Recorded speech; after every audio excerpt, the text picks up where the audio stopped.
Taking a live look at the state capitol, we're weeks away from determining if Governor Gavin Newsom will face a recall.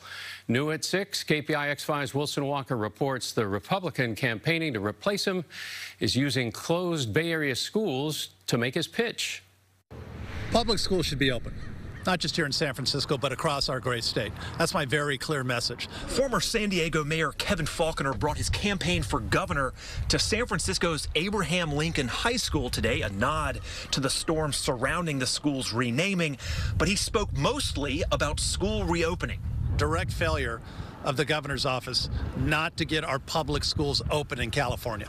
There is certainly frustration among parents across California, but Faulconer's effort to capitalize on it might prove complicated. And I'm not surprised that people are trying to score political points by standing in front of like Abraham Lincoln and whatnot, right? Families for San Francisco is a group of residents frustrated with the slow pace of school reopenings, but they're not blaming Gavin Newsom. That's right. I think our concern really, and this is a concern shared by diverse families, is how the school board is going about its business. Now, of course, Faulconer does have a pitch beyond schools. One-party rule is not working in Sacramento. Well, I have no idea, nor does anybody else, whether or not they're going to admit it, how this is going to unfold. I mean, there's just way too many unknowns. Longtime California political strategist Derry Schragow says the recall is difficult to forecast, but the state's basic political math is still quite simple.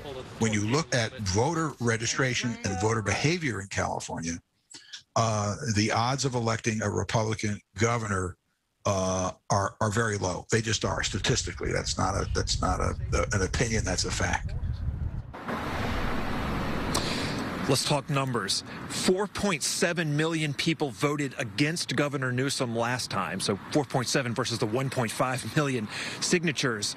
It is a leap to get the next 3 million votes to get you to the 7.7 million votes that Gavin Newsom got. So 1.5 million is one number. Overcoming Newsom will be a much larger fight, so the recall still very much an open question. Live in San Francisco, Wilson Walker, KPIX 5.